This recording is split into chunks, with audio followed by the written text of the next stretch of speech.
The fire is still burning in the garden. Mikel Arteta is sitting alone. He could not watch, he could not be in that room with his players, he could not bring the energy. So he left.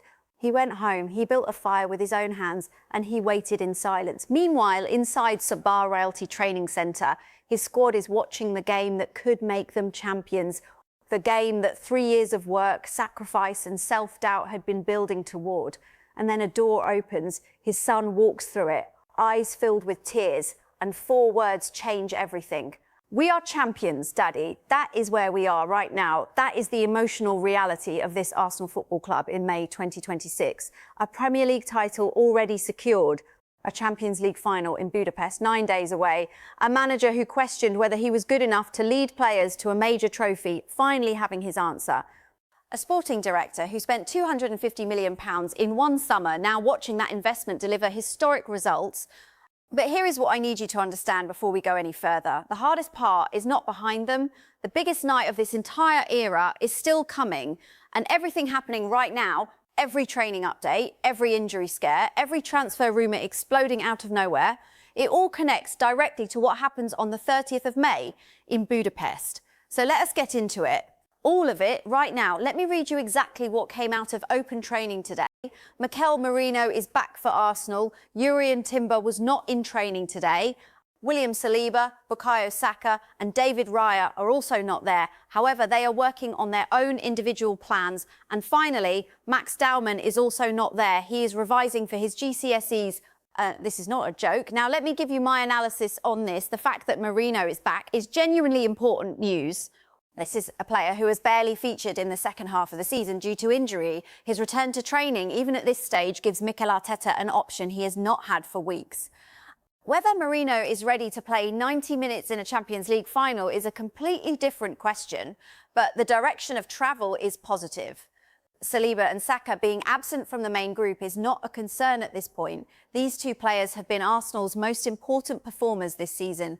The club is clearly managing their workload with extreme care ahead of Budapest.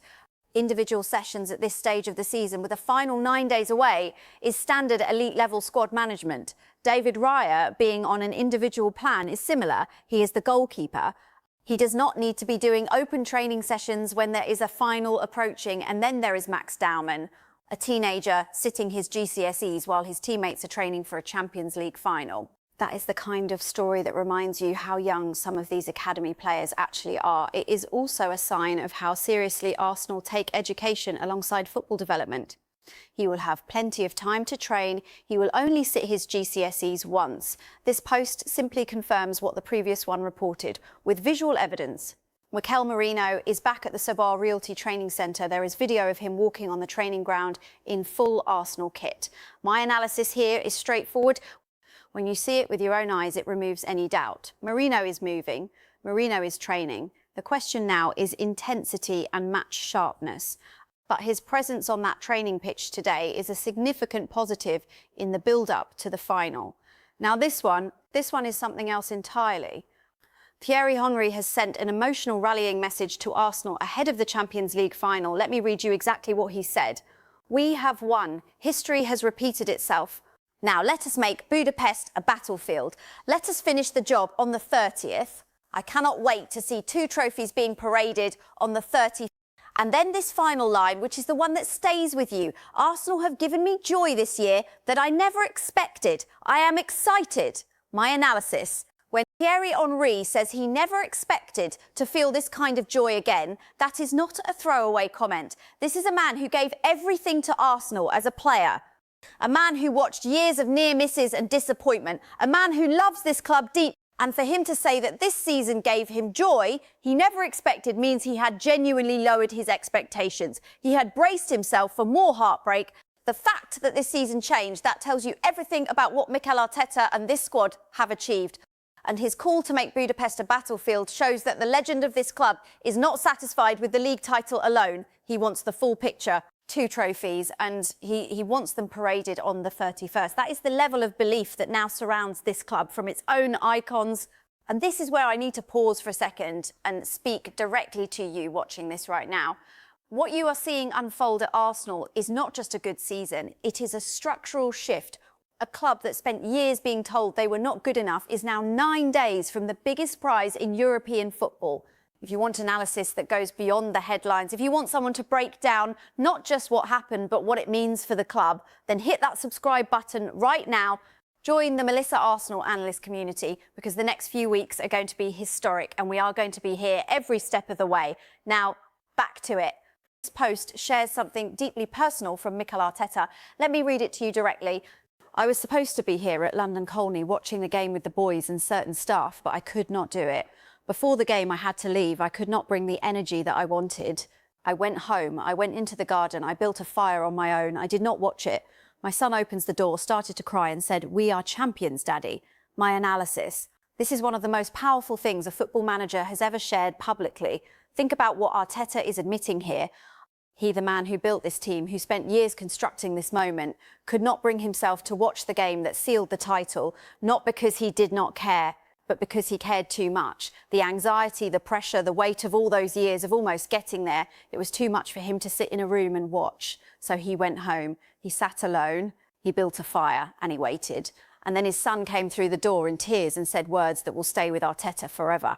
That moment is everything. It tells you who Mikel Arteta is, not just a tactician, not just a manager, a human being who has poured every part of himself into this project.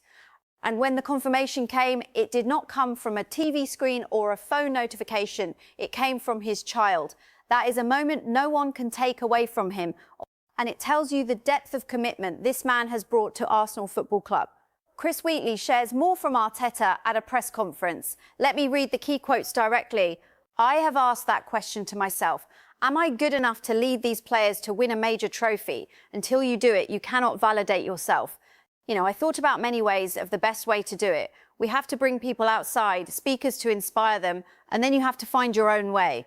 The big lesson is stay humble, stay curious, and focus on the point you want to achieve. If you give your best, you give yourself a good chance.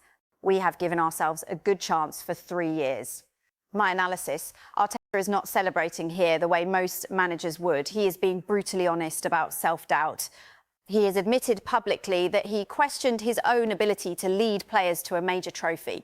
That kind of honesty from a top-level manager is extremely rare. Most managers project confidence at all times. Arteta is doing something different. He is showing the human side of leadership, the doubt, the searching for answers, the bringing in of outside voices to inspire the players. And then the key phrase, he found his own way. That process of finding his own way while staying humble and curious is exactly what has made this Arsenal team different. They have not followed a template. They have built something original. And the 3-year reference is important. He is saying this was not an accident. This was 3 years of consistent effort and belief, finally producing its reward. This one is an extraordinary behind-the-scenes story sourced from Sam J. Dean. Let me read it to you fully. During a recent transfer window, a secret meeting was arranged for Mikel Arteta and one of Arsenal's top targets.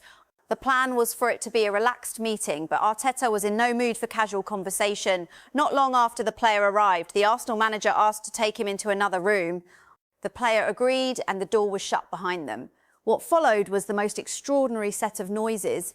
Arteta could be heard banging on tables, slamming on walls, jumping around the room and shouting. He had a presentation on how the player would fit into Arsenal's setup, and he delivered it with chest-thumping, hair-raising passion. When the pair finally emerged, the player was wide-eyed and dazed, almost like he had been brainwashed. He was absolutely clear. "I want to play for Arteta," he told his agent. However, football being the chaotic industry that it is, the transfer never did materialise. My analysis of this story is extraordinary because it reveals something that results and tactics can never fully show you. The raw, visceral power of Arteta as a persuader. Most managers meet potential signings over a quiet dinner or a structured conversation. Arteta apparently transforms into something closer to a motivational force of nature, banging walls, slamming tables, presenting with a level of physical and emotional intensity that leaves grown professionals wide-eyed and dazed. And the key fact here is that it worked. The player walked out of that room wanting to sign for Arsenal. Whatever transfer complications prevented the deal from happening, Arteta had already won the battle for the player's heart and mind. This is a side of Arteta that supporters rarely see, and it tells you exactly why players who come to Arsenal buy into the project so quick. The manager does not just offer them a contract, he offers them a vision, and he delivers that vision with a passion that is apparently impossible to ignore. This post shares a warm moment from Arteta in the aftermath of winning the title. Let me read it directly. Arteta revealed he reached out to Andoni Iraola, the Bournemouth manager.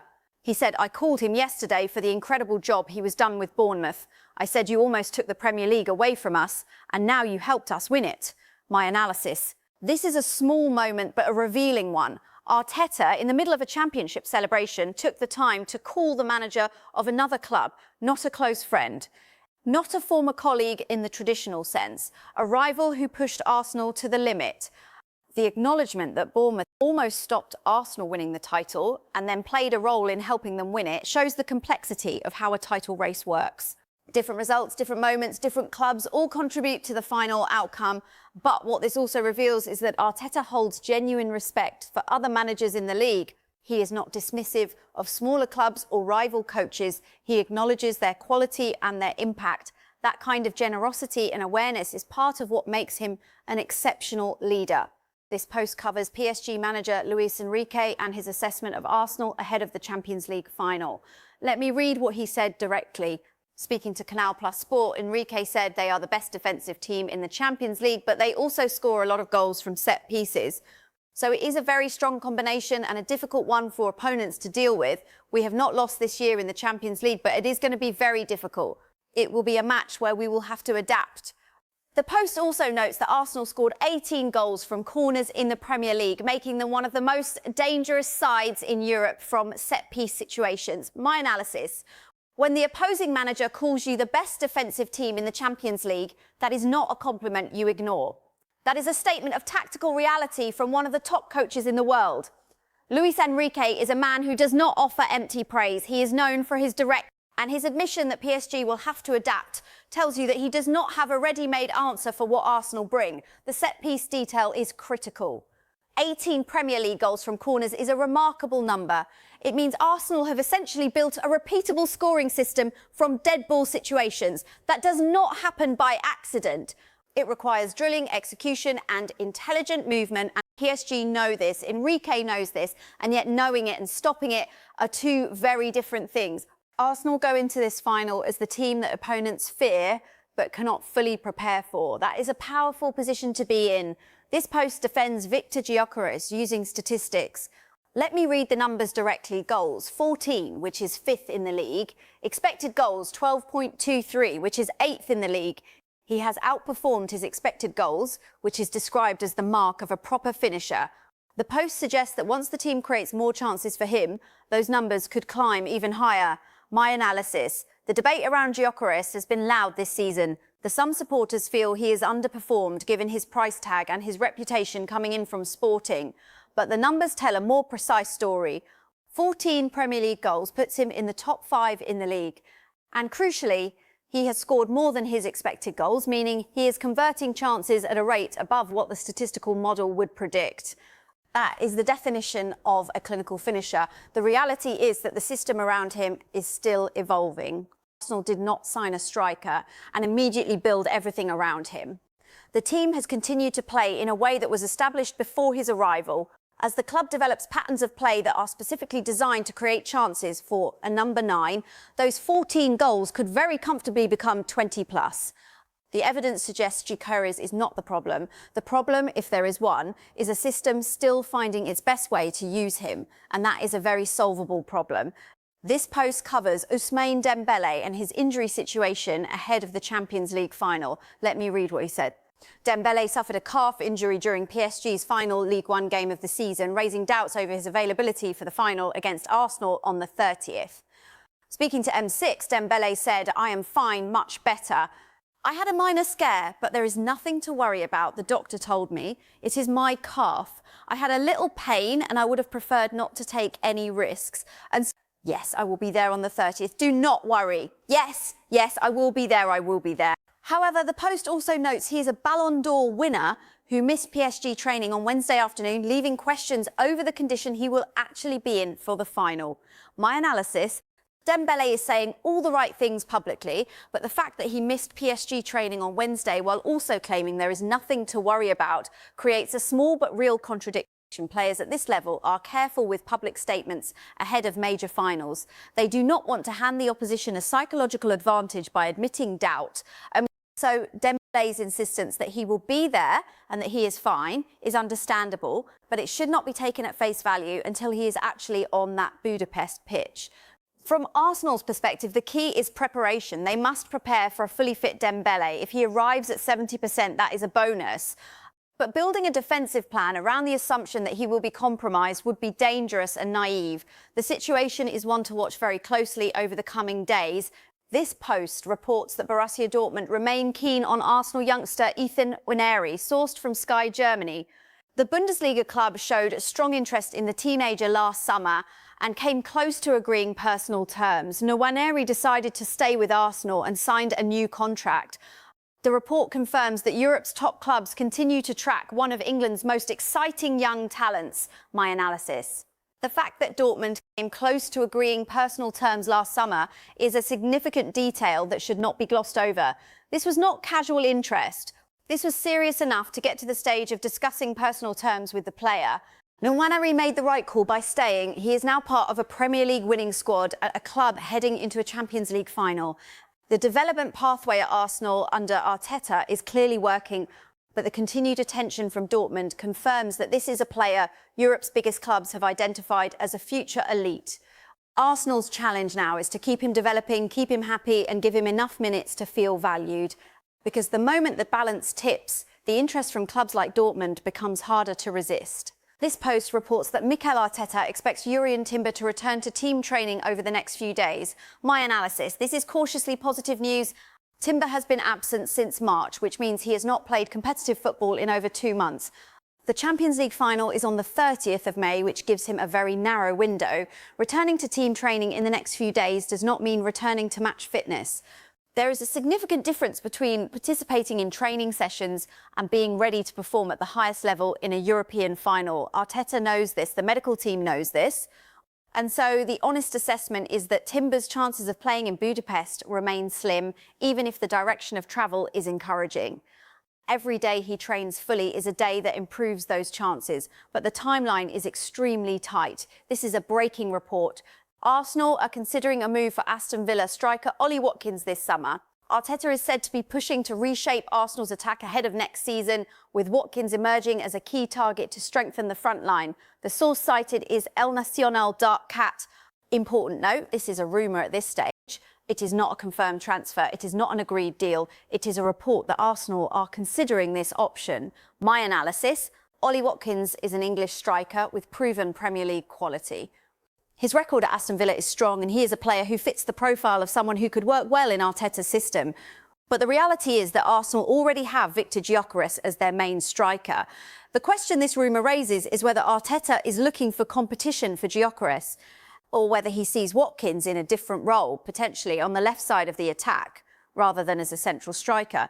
This is one to monitor, but at this stage it is nothing more than a consideration being explored. Viewers should treat it with appropriate caution. Gabriel Martinelli spoke about his future at Arsenal. Let me read exactly what he said. I signed for 5 years here at Arsenal and I will stay here for 5 years. If they renew with me again, I will stay here again for 5 years.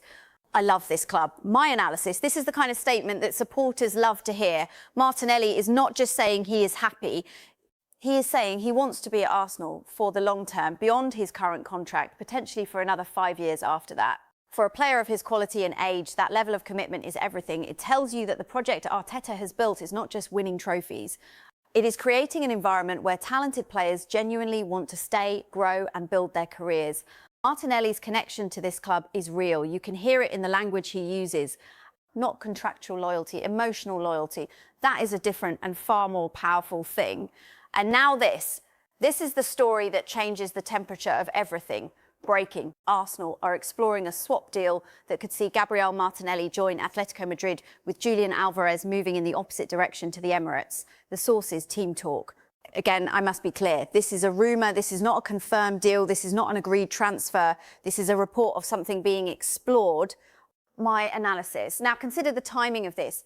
14 minutes after the previous screenshot where Martinelli declared his love for Arsenal and his desire to stay for 10 more years, this report drops.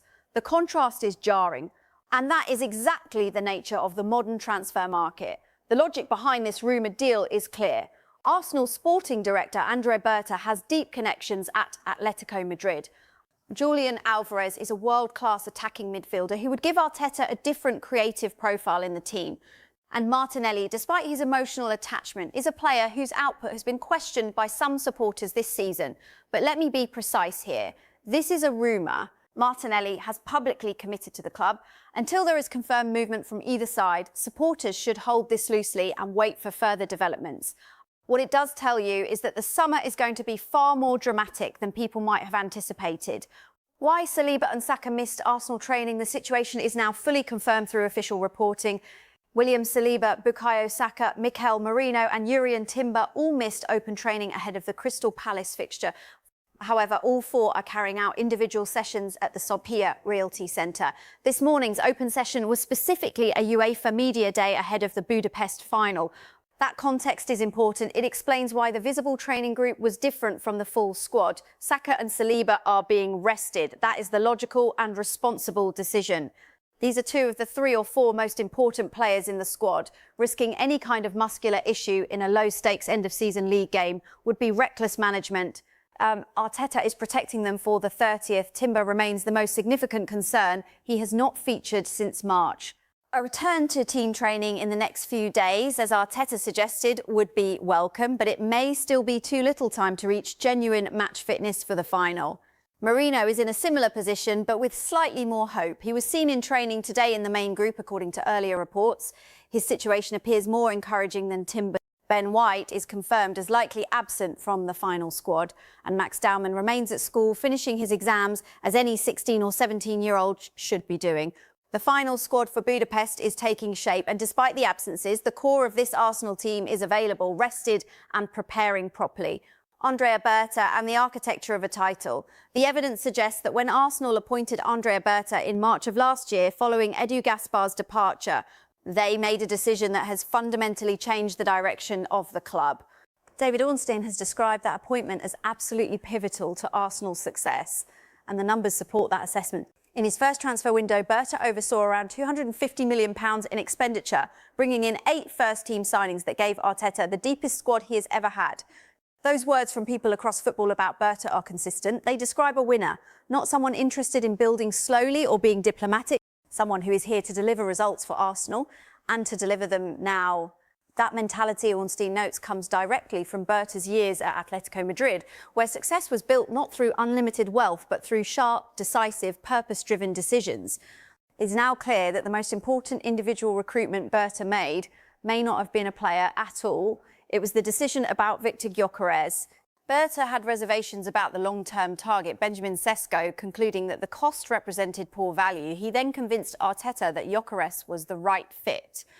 Despite the ongoing debate about the Swedish striker's performances, he still contributed 21 goals this season. That is a significant return by any standard.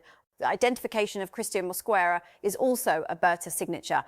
Arteta has credited him directly with spotting the 21-year-old centre-half who has exceeded expectations throughout the campaign. Finding a player of that profile at that age who immediately performs at the highest level is the mark of elite recruitment.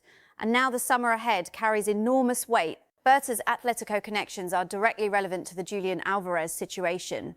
His relationship with Diego Simeone, their fiery touchline exchange during the Champions League semi-final notwithstanding, means he has a direct line into Atletico's decision-making. The situation is one where Arsenal's structure at the top of the club is functioning well. Berta is contracted until 2028. Arteta's deal runs to 2027, with the club keen to extend it. The partnership is in good health and the results are proving it. What you have just heard is not a season highlight reel. It is the full picture of a club at a defining moment. Arsenal have won the Premier League. They are 9 days from a Champions League final. Their manager builds fires alone in his garden and finds out about titles through his crying son. Their sporting director walks into boardrooms and changes the future of the club with every decision. Their striker is outperforming his expected goals and still getting criticism. Their Brazilian winger says he wants to stay forever, while a swap deal rumour involving him appears within the hour. This is Arsenal Football Club in May 2026. and it is unlike anything this generation of supporters has experienced before. The final against PSG on the 30th is not just a game. It is the culmination of everything Arteta, Berta, the players and this entire support base have worked toward. Thierry Henry has said, make Budapest a battlefield. Arteta has said, stay humble, stay curious and give yourself a good chance. They have given themselves a good chance. The evidence could not be clearer. I am Melissa, Arsenal analyst. If you are not subscribed yet, now is the time, because the biggest 9 days in Arsenal's modern history are right in front of us, and we are going to be here for all of it. Like this video. Share it, leave your thoughts in the comments, and I will see you in the next one. Come on, Arsenal.